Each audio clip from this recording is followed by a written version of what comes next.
him very early into the game. And Flandre definitely doing some work up there as well for AL. So going into the rest of this series, as we get deeper into Fearless, it becomes a lot more difficult here for T1, I feel like. You know, AL are a very creative team with super duper deep champion pools in every role. And they're basically keeping these same bans coming through. The Azir, we're going to get the Bard towards Keria as well, making sure that they're not getting those comfort picks. And with the Orianna gone as well, it feels like a lot of those kind of picks that we started to see in the tournament with the Ryze, the Talia now gone as well, are starting to be pinched massively in that mid lane role.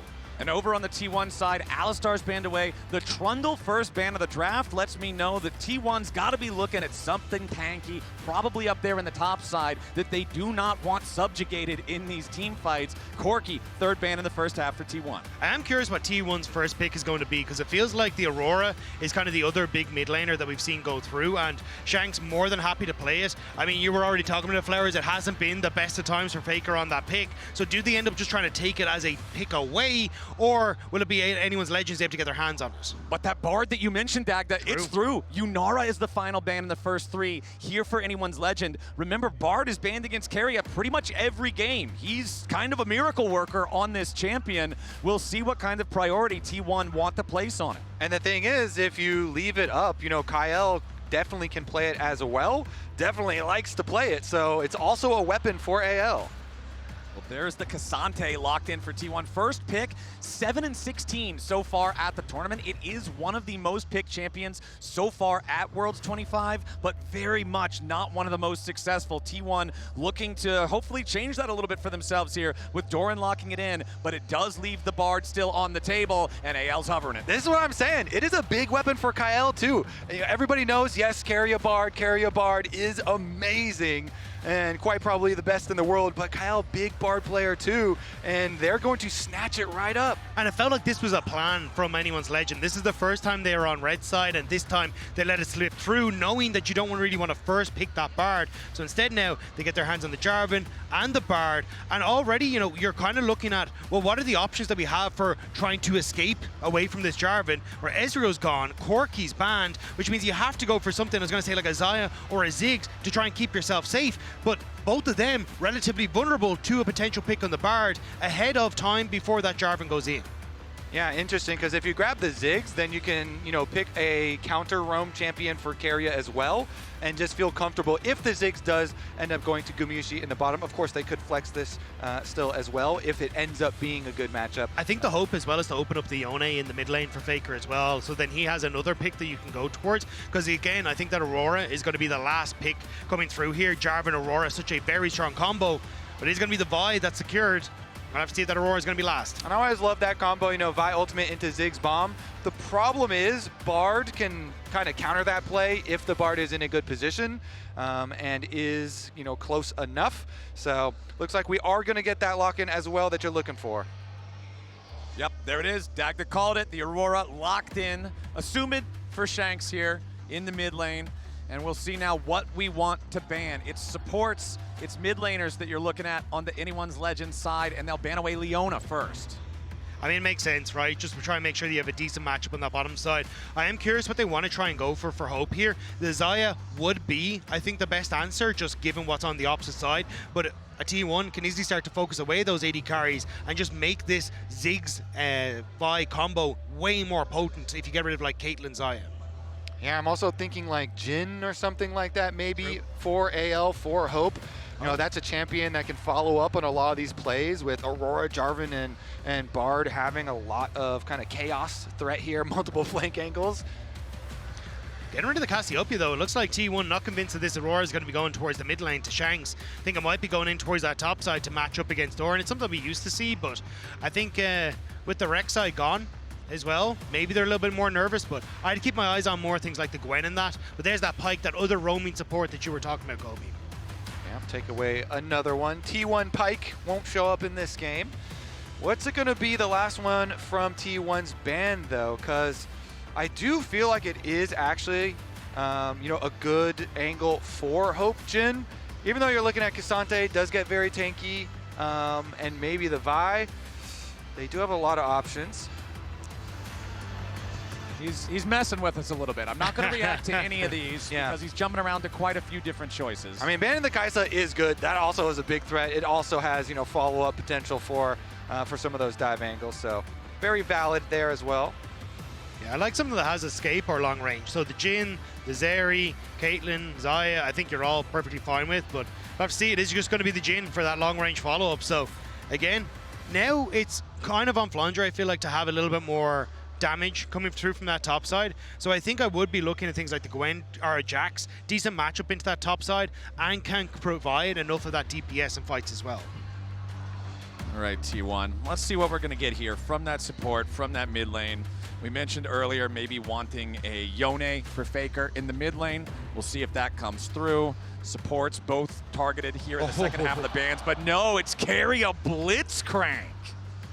Okay, the blitz, the counter roam right here. Going to be looking to make some plays across the map, and the Sylas on top of it. So T1 will be a little bit light on attack damage, especially if Oner does not get ahead or does not get some early power. And so it looks like the Aurora is going to go try and abuse the Cassante up in the side lane. And it is going to be Shanks here, looking to lock in one of those melee carries. I really like this adaptation here if they go towards the Yone. It gives you a really strong matchup in the mid lane that you can look to bully through, and you end up with the Aurora having this push on the top side as well. I love what Anyone's Legend have brought to the table here. Great dive, great safety for your AD carry, and it feels like T1 have to find creative ways to be disruptive in those fights. And if you want to disrupt something, one of the most disruptive champions in the game can be a Blitzcrank. We know what this champion does. The old phrase, one pull, one game. If you're not hitting hooks, you're completely useless. You might as well be a cannon minion. But the hooks can warp the entirety of any fight that you land a big one in. Yeah, and I think they're going to have to in this game, because to me, I think AL are going to have a lot of pushing power early in this game. Push out your lanes and let Tarzan get some room to work with on this Jarvan. I think AL's early game is going to be fearsome. Yeah, and Flandre, 10-1 on the Aurora. Incredible performances from him on this pick, and especially if he can get that better at Doran and continue to, keep that pressure and push up. Suddenly the opportunities for Blitzcrank to try and find those hooks and find those places where you can play off pocket of visions becomes a little bit more difficult. But for Anyone's Legend here in Shanghai, what a day it would be if they could finally take down the T1, or at least continue to push themselves forward in towards that game number 4.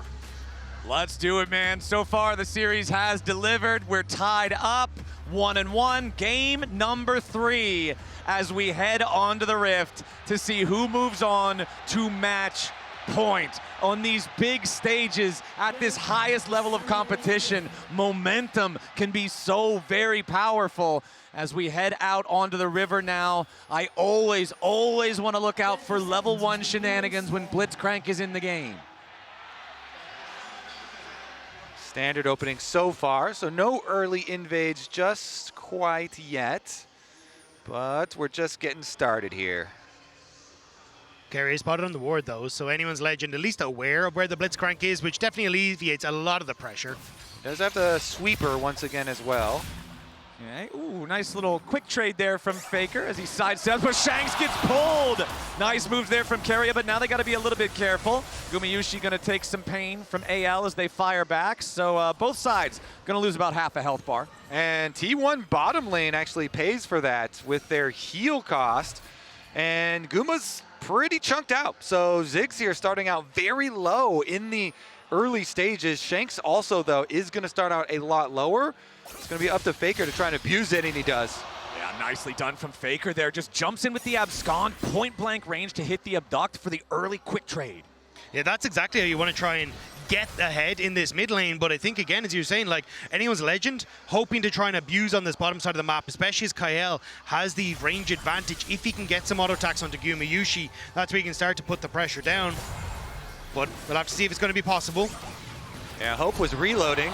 Yeah, nice pull there from Keria. Doesn't get a whole lot of damage on the Hope because he uses that barrier nice and early for the extra trading potential. Remember that it is +1 extra combat summoner spell for the AL side since Gumayusi is running teleport here on the Ziggs. Yeah, and he's going to need to use it because he has no more potions left pretty early on. Had to use those. So going to rely on the extra teleport. Maybe it can even things out. There's a deep ward up on top side too, you know, up in the middle brush, so we can look for some lane assignments later on.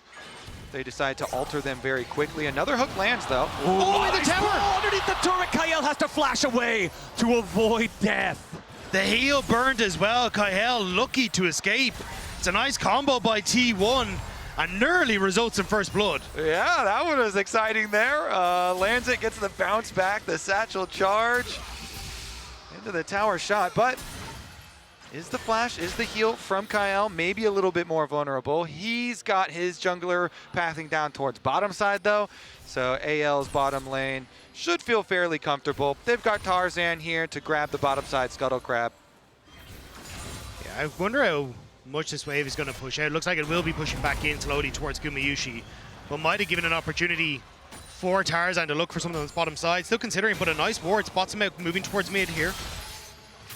Shanks continuing to lose out in these short trades with Faker, but it's not really affecting the farm very much. You can see both of them very close in that count as Oner is hanging out on the side of mid lane. Shanks in some danger. Vault Breaker charged up. Shanks with a flash away as Tarzan comes in for the counter attack there with the EQ combo. Kael right behind him looking for a binding, but it does not stun. Shanks losing the flash here from the gank. No summoner spell spent by T1. A nice gank timing here from Oner. He goes for the gank before the Scuttle Crab. Flash pull from Keria, but not quite close enough to get the lollipop on the hook. Yeah, Shanks just able to step away from that one, and now that flash being burnt on Keria actually helps out AL in keeping this Blitzcrank under wraps. It means that he has to be a little bit more honest when it comes towards the laning phase. Shanks though, I was going to say with Kael, should be able to have that help to pick up a lot of this wave underneath the tower before he looks for his first reset. And we did get that swap that we're looking for towards the early stages here, where Guma uses teleport, goes up to the top side. They want to get this Aurora away from Cassante. That lane is a little bit painful, and they swap him over to the other side. Guma should be fine to push out, as you recommend Jarvan just keeps on re-clearing here. You don't want to be too inefficient. So get those camps respawning once again. Tarzan just clear on down to the bottom side of the map. It's really the level 6 where I want to see AL come alive. Like Jarvan having 6, Shanks being able to use his ultimate alongside Flandre, those skirmishes become incredibly potent. So I'm curious how T1 want to try and alleviate that pressure. Like you could try and go for these early dragons and keep that pressure up. You can see Kael kind of placing wards already to make that very difficult. The push that you have on bot side going to make it difficult as well because T1 have opted to swap Gumayusi top. But Keria is still fishing. Yep, wants to see if he can get this hook, but Shanks playing to the other side of the lane. And they got a lot more value out of the level 1 chunk damage onto Shanks. Ooh, Shanks, though, knocked up. Keria goes for the pull right after. No flash available on this Yone. They don't have enough damage to kill him, but with only 300 health to play with, he has to drink the potion, and Shanks is not in good shape. It truly is providing a lot of value there. It's causing a response from AL. They've got control woods all the way through the river, so they can constantly roam up to mid lane as well. And Faker is getting dangerous. Yeah, Faker walks too close to the brush. The deadly flourish right after the EQ coming in from Tarzan. Faker still on the run. AL thinking about going further. There's your fate sealed. Shanks goes in. First blood over to Hope. Anyone's legend collapsed onto the mid lane. T1 have put so much pressure onto Shanks, but the valve just popped in favor of AL. Not only is it first blood, the jungler is the one killed, so it turns into that plus the dragon right after. Yeah, I mean, Faker is the one who wanders into the darkness of river, but Oner's the one who pays the price for it. And that is huge. The 2 control wards that AL had on the bottom side leading into this river, constantly keeping this highway of ganks open for themselves, provides a ton of value here. Also just great timing from anyone's legend to understand the spike Shanks had hit. Hit level 6 off the wave that was in that mid lane to open up for the follow-up play. Doran, a little dicey here. Yeah, Doran's not loving this 1v2 situation. Deadly Flourish doesn't hit him, so he does manage to get back to safety with a little over half his HP remaining. But good stuff here for AL, pulling out to an early lead 7 minutes in. Yeah, smart little brush camp there from Tarzan, waiting around for that little roam, and the rewards are big. Starting to sack dragons early is going to be very powerful for them, trying to draw them into the next team fights. regardless, Shanks will be moved down to the bottom side of the map to try and pick up the side waves. And last game we talked about wanting to see a more active early game from Tarzan compared to game number 1, and we got the level 3 Wukong gang. This time around, it's not a surprise to see Jarvan wanting to make plays earlier on in the game, and Tarzan leading the way is exactly the recipe for success you want to see from AL. And that's why T1 tried to attack the mid lane, because this like Jarvan-Yone combo is so potent together. And if they could get Faker into a lead, that could actually shut down some of that combination. But now AL, having that kill go across, restabilizes this lane in favor of anyone's legend, and they're even shifting Shanks now up towards this top side as the Void Grub spawn. They want to really hammer home how strong they are right now. Grubs started up, and it looks like topside Gumayusi forced back by Flandre here at the same time, chunking the Ziggs below half HP. AL still with total control over the Grub pit. They've brought everyone up here, so Doran's gonna get some free firing time on the bottom lane turret, try to get some plates out of that one. We'll be able to secure the first, maybe even the second down here, but all 3 Grubs for AL. Yep, T1 get a small consolation prize, as you say, with the plate there for Doran, but big power move again. AL, I like what I'm seeing. You know, Shanks over there isn't going to have too many problems. Meanwhile, just throwing out the ultimate combo from Flandre to get a big chunk onto Gumayusi as they're taking the Grubs here, softens them up, makes sure there's not going to be any real counterplay from T1. Now we're going to see the stages where Tarzan and Kael really work together, though. The Bard and the Jarvan. Yeah. These two, there's so much mobility, so much potential to burn summoner spells and pick people off. But this is the style of play that anyone's legend were so well renowned for, but Hope under pressure now. Yeah, Keria wants the pull, and he finds it onto Hope, who immediately tries to get away with the bomb right over the top. They take him down. Gumayusi gets the kill. T1 sends more men, and they'll claim their prize. Yeah, that's a just play safe moment. How do you survive that one? That is painful. Nice job from T1. They full send on it. Oner uses ult and flash to secure this kill. And they should be able to get some of the plates on the mid wave as well. Although Tarzan is in position to try and hold on. Doran versus Shanks down here in the bottom side. They're both just going to continue trading a little bit back and forth, but I don't expect a whole lot to happen from either one. You can see Doran does have the Negatron cloak for the laning against Flandre. That's not going to do a whole lot against Yone. There is still some magic damage in the kit, but most of it is physical. I also still going to keep my eyes very closely on the inventory of Shanks. We know how powerful Yone is when he hits Blade of the Ruined King, and I think that could be a big deal if he can get it before the next dragon fight. Honestly, across the board, the one-on-one spikes for AL are terrifying. Sundered Sky for your Tarzan. Flandre going to have a ton of burst as well when he gets towards his Hex Protect Gunblade. And the fact that he's able to now, with these 3 Void Grubs, continue to put pressure on side lanes, makes these 1-3-1 threat significantly stronger for anyone's legends. And now, looking in mid, they want to try and burn this flash on Gumayusi. See what they can get. Kael on the Bard, almost level 6. No Tempered Fate available. Is going to hang around here and try to get it, I would assume, from this minion wave. Very, very close. There it is. Okay, level 6 available for Kael. Keria also level 6 on the Blitzcrank. Of course, the Blitz ulti generally considered much less impactful than the Tempered Fate. All right, let's see. I think this is kind of hard for AL to enter since Keria's got the early teleport out here with the spellbook, and the Blitzcrank is very threatening for a Jhin with no flash. Hope has to be so careful. You need to keep your range if they even thinking about going towards this dragon, because a Jhin with no summoner spells is exactly what T1 want to try and attack. Anyone's legend do have some early ward setups though. You can see one at the back of Dragon Pit and one that just died in that picks up rush on bottom side. So having some idea as to where T1 are, they will spot that T1 have started this up, but reset for Tarzan. Doesn't look like they will be here in time, although Oner taking this one kind of slow.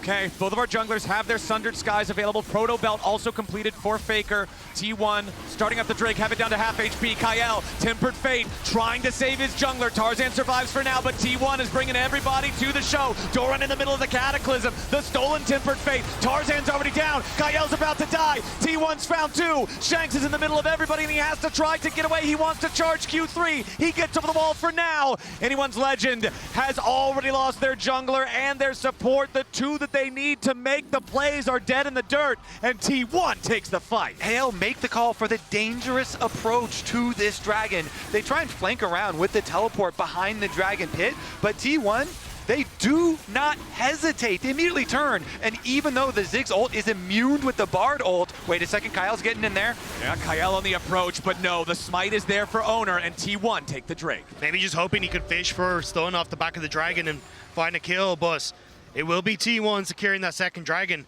As you say, Kobe, well played on Faker with that second Bard ultimate to just lock everyone in place, and AL just couldn't quite find the engage they wanted with Flandre in the flank. And even now, it looks like they're moving topside. Shanks will have to be careful, but we'll see it here. Tarzan approaches blind, doesn't have the support there, but in mid lane. Yep, we're right back to live, and it's Gumayusi. Already used the satchel, sidesteps the deadly flourish. Tarzan steps forward, and Hope's got the killing bullet. AL with their second kill. I tell you, mid lane is a dangerous place in this series. It is a dangerous place, especially for the carries. The walk down here, even with the fancy feet from Guma, AL, they find the kill to bring this gold lead ever so slightly back in their favor. And once again, we have such a close game state here with Dragon split as well. The kills that were giving AL the chance to get back into the map and push the waves in their favor ahead of a minute 20 or minute 30 until that Rift Herald, and that's really, you know, what that difference maker was in that last Dragon fight. It was T1 setting up in the Dragon, AL having to force blind. But if anyone's Legend can find picks and find the push on side lanes with both Shanks and Flandre, it is easier for them to move in towards these objectives first and not have to just brute force their way past the Blitzcrank. I'm loving this series, man. It's so this sick. is a fun series. All of these early games feel like we're getting such a close matchup.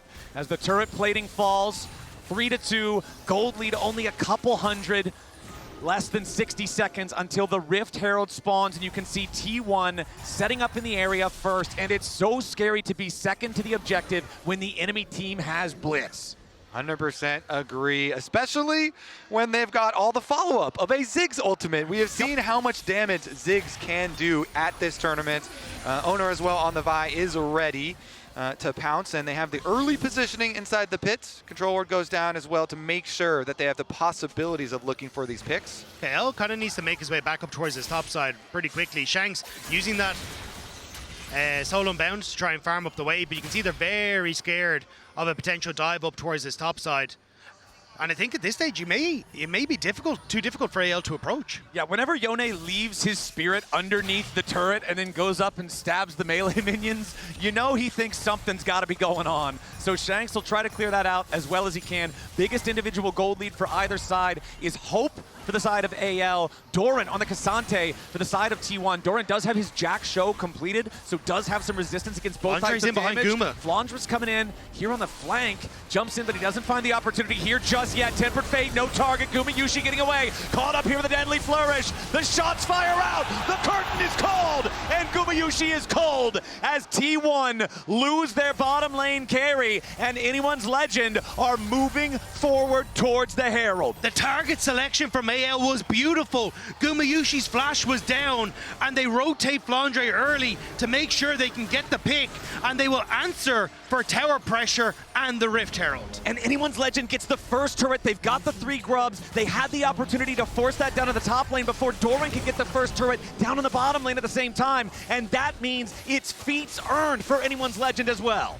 The pressure out of Kael's Bard is huge. The ultimate forces Guma to dodge backwards into the rest of the team. And AL, they find the pick, they find the objective. As you say, upgrading their sneakers once again. But this is why Flandre has been so fun to watch on anyone's Legend, and honestly in the LPL in general. His understanding of where he needs to be on the map. He's the one that rotates in towards mid. He's the one that forces Gumayusi into this awkward position on which Tarzan and Kael can capitalize. It's this old man experience that is so difficult to come by. It is, and Flandre has it in heaps and bounds. And it's working out, are paying dividends now for anyone's Legend. All right, fellas, we've got less than 45 seconds until the third Drake of the game spawns. Now, the first 2 are split 1-1, so nobody's threatening stacking towards a soul point condition for the rest of the game or anything here just yet, but it does look like T1 will once more be first to the area. As you can see Doran moving around, trying to make sure they maintain control. You can see all the vision set up by T1 in this enemy blue side jungle, just trying to have this solid ward line to see wherever AL is going to approach from. Yeah, trying to attack the side lane at the moment. Oner kind of trailing here. But Shanks is playing fairly cautiously, has a control ward there by the Gromp and just backs up as the minion wave coming to him. So nobody exposed just quite yet. All right, Rift Herald goes down in mid and we get the teleports. All right, it's the classic summon the Herald right before the Drake, create a second point of pressure that the enemy team has to respond to. Herald trying to make its way over there as Tarzan jumps in. Doran sliding away, Deadly Flourish not gonna lock anybody up, and the Herald eliminated before it can charge. And now AL heading down into the bot side river. T1 on the approach, they have stolen the Tempered Fate yet again. AL got what they wanted though, the switcheroo on who has control in the river. Now T1 need to try and break AL. Okay, keep your eyes on Keria, keep your eyes on either one of the Bard ultis that could fly out here. Flandre hanging back near the tier 1 turret in the mid lane for the side of AL as the Dragon is already down to half HP. T1 trying to decide where they want to go. They're staying nearby for now as Faker throws out the Tempered Fate to slow down the Drake a little bit. AL secures the Drake. They try to defend the tier 1 over in the mid lane here at the same time. Ulti from the Aurora keeps the structure standing, but Gumayusi has the satchel to complete the trade. Dragon for AL, tier 1 turret for T1. Yeah, T1, wait a second. Nice Tempered Fate there, flies out from Kael, and now they're looking to go in after Keria. The Mega Inferno Bomb's not gonna matter, and AL get the free pick. Kael finds another pick, and T1 thought they were gonna get the better of the money exchange here. They decide, okay, fine, you've got the Drake, we're gonna delay you by using the stolen Bard ult, and we'll take mid. But then AL still get paid a little bit on the back half here with a good ultimate from Kael. And it's difficult for them to really use the fact that this mid lane tower is down because Shanks and Flandre tend to have a bit more of an advantage in the side lanes right now. So at this stage, it looks like for AL, going to be an advantageous trade as long as that gold is staying even off the back of it. And you can see again Kael poking his head in towards this top lane, wants to see if he can pay a visit to Faker. All right, let's see if Guma can stay safe here in mid lane as we see so much pressure. The flash very important as well, and Keria doing his work to try and create at least one side of that mid lane where you can lean to, where you can stay safe. But the wards are hard to keep up. As soon as you put them down, either Tarzan or Kael move in, and it feels like they're clearing out a lot of this vision, opening up avenues for AL to try and create these picks. And we're getting closer to those second item power spikes. The first man there is Hope on the Jhin. It's one advantage that Jhin has over a lot of other AD carries. His itemization is cheaper early on, and it makes it so he hits these spots faster. So Hope with a rapid fire plus the Yumu's Ghostblade, he could go for the upgraded tier 3 boots now if he wants to as well, but we'll see how they want to navigate that. Otacon has made its way onto the Rift, and it's bottom side this game. AL would like a little bit of time though before that Otacon is started up, because you've almost got the Immortal Shield Bow completed towards Shanks. Flandre is very close to his second item as well, so I think if they can wait for that spike, it should be significantly stronger for them. And the only worry obviously is that Faker will have completed his has the Seeker's Arm Guard. Actually, I thought he was going for the full Sonya's Hourglass, but he's going to stop off for a pit stop. So looks like, at least I think that 2-item spike is what AL can play for. Okay, Keria and Gumayusi trying to maintain some control over the Otacon pit. There's nothing else on the Rift to fight for another 2.5 minutes, and even then, that's the Drake. It's right next door to Otacon's house. Everybody's still going to be on the same part of the map as AL decide to make their way forward. Tarzan will use the flag just to try to get some vision as they clear out some of these wards from T1. And everybody knows Otacon throws the best house parties. Oh, he really does. Everybody shows up. Yeah, Kael going to try and look for the reset though, because he's completely out of wards. Keria's been doing a great job of keeping that pressure there, and off the back of a T1 looking to invade, knowing that Kael is going to be lacking on the vision. Doran going in, wants the 1v1 against Shanks. The Cassante is all out. Shanks fighting back, sidesteps the third and Tofo strike. Got a little dicey there at the end, gives him the Team Liquid thumbs up and walks away. Shanks barely surviving there. Still, though, putting out this extra pressure. Interesting that Shanks is now going to have ultimate advantage because he just used his flash and his E to survive. And so if AL can actually create a fight where Cassante has no ult, maybe they can actually set up a big Yone ult and find something there. As you see, though, a lot of the vision over towards Otacon's house is T1 blue. So they're the ones with the setup over towards the big objective. Still though, I think this is a Mortal Shield Bow on reset here for Shanks, so he's going to be hitting a very strong point. There it is, alongside the 2 item spikes across the board. So if I'm AL, this is kind of the window that I want to try and play off of, as we just pressed into that position with item spikes and also that ult advantage. Yeah, it's the 2 item power spike on everybody that's not a support, for everybody except for Faker. Tempered Fate, no target connection there, but AL is going all the way in. They want Gumayusi, who already gets away, so they're going to switch over to Keria now instead. Oner trying to fight back as Shanks is in the middle of everybody. He snaps back. Keria dies first. Immortal Shield Bow keeps Shanks alive as AL are now continuing to retreat. Kael and Shanks very low. T1 goes forward. Tarzan with a dunk, but he's only going to steal his own fate. Gumayusi barely holding on, but he burns down. Faker with a kill on Tarzan. Oner chases hope. The Jhin getting away for now as T1 have lost their bottom lane, but they've killed 3 in response. Faker after Flandre, who has to flash away. Oner flashes to try to catch him with a ball breaker. Flandre needs more distance, but he cannot find it. Abscond, abduct. Goodbye to the Aurora, and it's a 4-for-2 trade favoring T1. Great flash from Oner to secure this last kill, to chase down the Aurora and ensure that T1 will claim the objectives in the aftermath. Here's a look at how it started. Kael uses that ultimate but doesn't actually catch Keria, who's able to sidestep. And as everyone in AL comes in, watch the hook.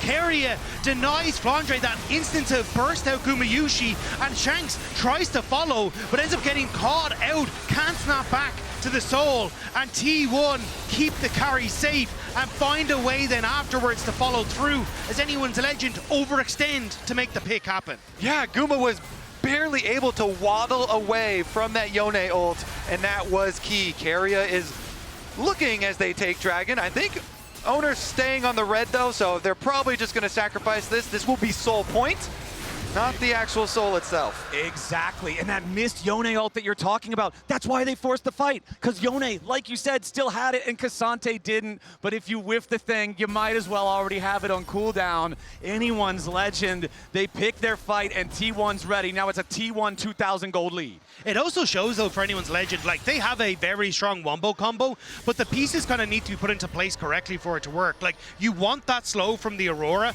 or you want that lockup from the Jarvan to enable Shanks to hit his ultimate, but you're not really seeing that setup, especially as Kael had also burnt that Bard ult early. So ult economy, incredibly important for anyone's legend in these upcoming fights, because if they can get a mountain soul for themselves, it makes things so much easier in these upcoming fights. It certainly does. Adds so much durability to your team, allowing them to actually finally get on to Gumayusi.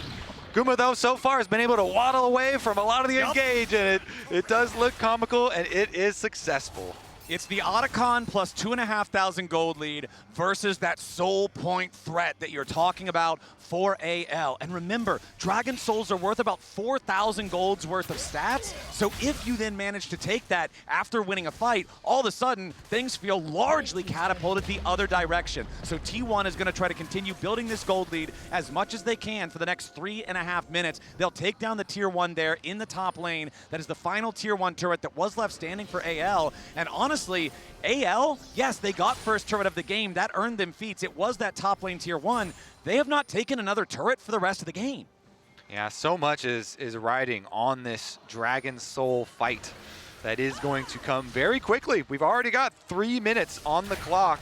T1 immediately getting some super deep vision down. Keria here trying to find some sort of pocket of Fog of War to find a very big hook. Maybe get an early summoner spell. Okay, knocks Tarzan up into the air. Tempered Fate onto Tarzan to try to keep him safe a little bit longer here, and he does manage to buffer through the CC. Now Flandre putting some pain onto the T1 lines, but no! It's Oner going in, they lock up Flandre, they beat him down! Oner's on a killing spree, and that's -1 for AL. T1 find the pick, and then they immediately evacuate. That Vi Ziggs combo is just deadly, man. Oner sees his target, locks him up, Guma throws the ultimate, and T1 once again with the pressure. And as Flandre just trying to help out Tarzan that ends up getting him caught, didn't need to invest the ultimate, could have just escaped because Kael had bought enough time for the Demacian Standard to be used to escape. But now T1 another tower, more pressure to push AL back as Faker just looking to clear this wave and reset as well. After shooting that stolen Jhin ulti back at Hope, Tarzan goes in after the T1 mid laner, but again, just not a ton of threat. Faker, very solid here on the Sylas, does have the Proto Belt and Riftmaker both fully completed alongside that arm guard that Dagda, you mentioned it getting completed 10 minutes ago. He's still not had to break it. Has had no need to. There has been little pressure towards him. I wasn't sure if you were just going to commit the Cataclysm there with the flash to Sylas, where we get to see this play again. I feel like this is how you got to play Blitzcrank. You got to go just create plays out of very little. You know, Tarzan is on his wolves, and Keria gets in there. Yeah, he gets away. But, as you say, since Flandre's over here watching and trying to help / peel, you know, he gets caught. Oner says, you're not getting away from me. And they immediately turn it into way more than it really should have been. Tarzan had already escaped, so... And again, I think, sorry, coming back to the play in the mid lane, I thought Tarzan was actually going to commit with the Cataclysm because you could see the TP from Shanks to come in as well. They wanted that pick to turn in towards Baron, and then you'd have that opportunity with Baron buff to try and fight for this Mountain Dragon, but not willing to commit, and it means that now T1 back on the map, less than a minute until the next objective, and anyone's Legend are just hoping that they can push out these waves enough to contest. And I want to go back to something you talked about in game 1, Kobe, where the gold leads amount to something so huge when they get you certain specific items. How about a fully completed Hourglass on Faker? How about Guardian Angel on Oner? These one-shot items that can do so much in a single fight. You're seeing no such thing over there on the side of AL, and it means that getting this Dragon Soul is starting to feel pretty far away.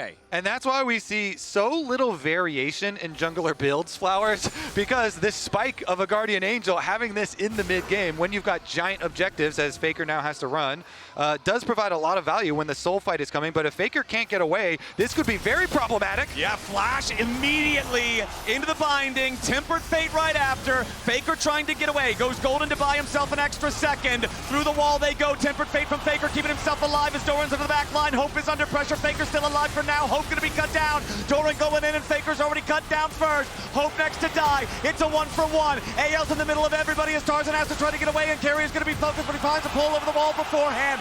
Flandre pulled in, but Doran shut down. Gumayusi over the wall with another satchel as Tarzan wants to find a little bit more, but he dies.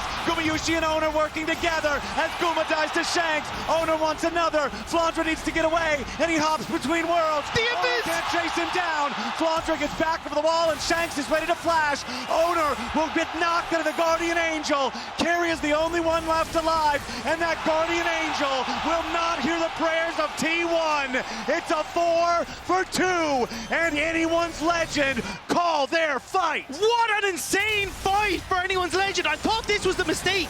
The ult from Kael stops Shanks from following up, and T1 trying to collapse, but Vi and Ziggs take so long to get here that you end up in a position where anyone's Legend can do a ton of damage to Faker before Gumayusi really gets into the fight. Hope stays alive for so long, dodging away from Doran, that they manage to make a play, and then here, Tarzan flashing away, keeping himself alive, continues to get value as this fight moves on. Anyone's Legend barely managed to scrap their way around, and that is the soul for anyone's Legend. Yeah, Oner's still dead for another 5 seconds. Unless you have some sort of a miracle blunder from the side of AL, there's no way. AL, off the back of a pick, will claim the Mountain Soul. It's a MasterCard priceless moment for anyone's Legend. For LPL fans that have waited over 12 years to try and take down T1. For AL to be in a position now where they can push themselves to 2-game advantage, or a game up, would be absolutely insane. And the way that AL did it, they set their sights on the man who has caused them so many problems, the thorn in their side, on Faker. They attack him in the side lane. They find the pick. Yes, it took a long time with all those stasis, but they eventually are able to make the pick that turns into the team fight that gives them soul. Now, though, T1 looking at the Baron. We still have a very, very close game state. It's still a 2,000 gold lead plus the Otacon power for the side of T1 compared to the Mountain Soul of AL. Doran is the only person AL could try to attack right now. They know that that is not the way you start a fight, so they will not continue their chase. When you were talking about those spikes, though, for T1, look at it for similar for AL, right? Now in Mountain Soul, the ability to actually try and burst you out, which is what T1 want to do, is significantly more difficult. You've Redemption and Locus on towards Kael, which makes it even more difficult to focus down just one member. For anyone's Legends, they now have have the safety nets they need, and with T1, they're looking for picks. Yeah, Doran eats about 1,000 damage as he tries to approach that brush, and now Tarzan jumps over the wall. Tempered Fate fired out. It's the stolen one there from Faker, but the reel from Kael does not hit either. Doran continuing to try to get away. Shanks on the Yone also has his Infinity Edge now. If he can find that Fate Seal that we were talking about earlier, combo it with the rest of the team, it could seriously end the team fight right there. Doran has lost half his HP, but he's still feeling confident enough right now. As you can see, T1 moving over to the Baron. It's a real ultimate used by anyone's legend, but Faker still has the opportunity to steal away another one. So T1 starting to move in towards this Baron. Looks like they don't want to fully commit. Just seeing what they can do as Flandre, at least pushing on the side now, going to be able to get finally another tower for anyone's legend. The second turret of the game for AL. 33 minutes in. They got those 3 Void Grubs early, but just have not been able to find a way to effectively use them thus far. Flandre has his teleport to join the rest of the team whenever he needs to. I would have to think that he's very close to his 3rd fully completed item here as well. And you can see he recalls to base now and purchases the Crypt Bloom. And honestly, the longer this game goes, I feel like it is good for AL. They've got this permanent power of the Dragon Soul that they will retain, and they have so many damage sources that they can scale on their team with so many threats that they can apply to T1. They also now have the tier 3 boots purchased on everybody that is not Kael. Probably once the Bard has enough money, he'll be upgrading those as well, but a little bit hard to do that with a support budget right now. T1 starting up the Baron. It will be spotted out by the Scryer Trinket from anyone's legend. Gumayusi just trying to play defense. It's a bit of a fake bluff though, because their Baron take is not very quick on T1's side, and anyone's legend know it. You can see it there. They've been on it for a while, only half HP now. Yep, but they are not backing off just yet. Kael fires out the Tempered Fate, but he won't find a target. Keria wanted to pull, but he misses everybody. T1 backs away from the objective now as the tier 1 turret also dies here in the mid lane. That's all 3 outer turrets now dead on the T1 side. AL gonna be happy about that as they continue. Wait, not that turret. That one in the bottom lane didn't actually die. Flandre had to back off before it could. Oner looking for an opportunity. Shanks jumps in, finds the Q3, immediately resets. Doran's nearly killed at the very start of the fight. Oner having to get away now as well with the curtain call firing out.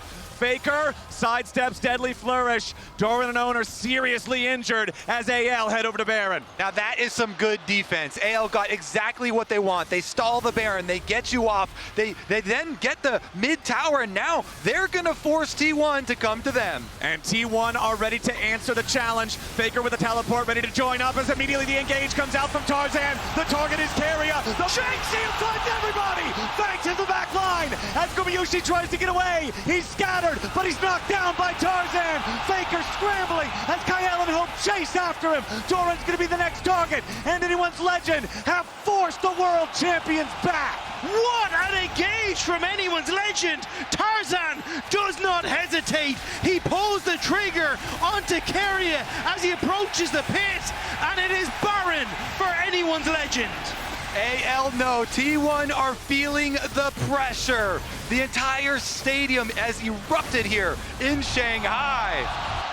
And the gold lead now back under the command of AL. They've got the Dragon Soul, the Elder spawning in less than 1 minute. The binding into the wall does not connect to Kael, but now T1 is overextended. Oner's in the middle of everyone. That's your jungler right before Elder, but the TP is a mistake from Flandre. He's shut down already. Oner's Guardian Angel will not save him. It's a 1-for-1. Tempered Fate collides onto Doran, but he's unstoppable because of Pathmaker, so he gets away. It's 4v4 on the map for the next 50 seconds, but one team doesn't have a jungler.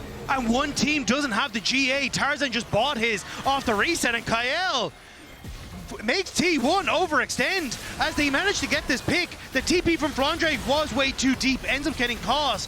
But your life for the junglers with Elder Dragon arriving so soon is huge. It certainly is. AL, they will be holding all of the cards in this game. It comes down to clutch moments. Yeah. Guardian Angels, though, are up for Tarzan. They are up for Shanks. AL, such an advantage. T1 trying to approach. Doran's going to be the point man, trying to make his way in there as Gumayusi continues to throw bouncing bombs. Elder Dragon down to 3,000. Fate Seal cuts through, but the stasis going to lock everybody up. Tarzan's going to be your focus. Mega Inferno Bomb over the top of the Elder is secured by anyone's legend, and they're continuing the fight. Faker is about to be executed as Doran falls too. Anyone's legend is murdering T1. Curtain Call fires out. Most of the bullets won't find their target, but they won't need to. The final shot in Gumayusi is the victory shot for anyone's legend. And they will head towards that T1 Nexus, taking this game, getting themselves to just one game away from what no other LPL team has ever been able to do. They will put T1 to series points here. All right, the inhibitor falls. It's Oner and Keria versus AL. They have to try to distract. Oner jumps into the middle of everyone, but the Elder Dragon will roar with the might of China as anyone's legend forces T1 to match point and takes game 3.